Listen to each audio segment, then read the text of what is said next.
nature, he created them from 4 elements, which are water, air, dust, and fire, where the last is nothing but a flame of energy. If his condition was at its best and gave it a period of time that reached middle age, then this divine message should be the focus of our work today, and it is embodied in the useful energy. What is happening today in some Arab and Islamic countries is suspicious in terms of buzzing slogans without any prospects or translation mechanism. What we see in some countries is how to suppress religion views, demolish their religion's homes, and abandon their use without paying attention to the message that the United Nations Secretary General Antonio Guterres sent a few weeks ago about the necessity of respecting all religions and their doctrines.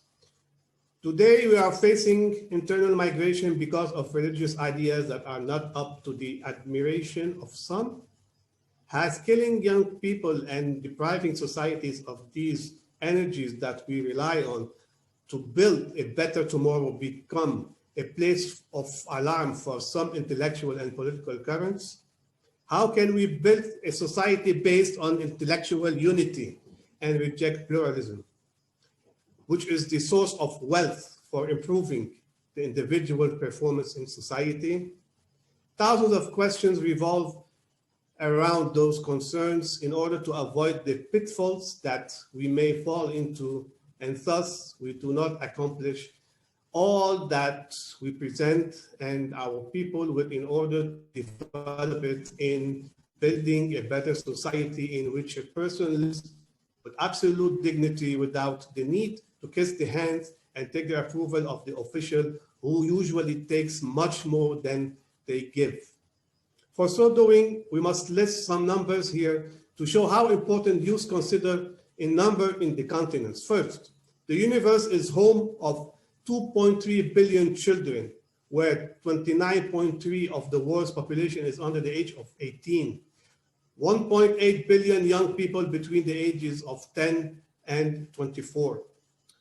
This is the study that was done by us at the expert mechanism of the United Nations when we were representing the IHRC at this expert mechanism committee. Therefore, we must note that there are a large number of these children and youth living in areas exposed to the effect of the climate, and there are about 500,000 of children living in the areas of high altitude floods, in addition to about 160 million children living in areas suffering from severe drought. What does this mean? For many of these children and youth, climate vulnerabilities are combined with issues such as conflict, extreme poverty, and lack of access to basic services such as sanitation and safe water. Parallel to this, there is a growing awareness that the negative impact of climate change increasingly contribute directly and indirectly to temporary and permanent migration and displacement within countries and across borders. We must be very certain that migration in the context of climate change is often a multi-cause phenomenon, as many drivers intersect to shape the decision to migrate, and that it's difficult to estimate the number of people on the move due to the effect of climate, including children. It is clear that children and youth are deeply concerned about migration dynamics.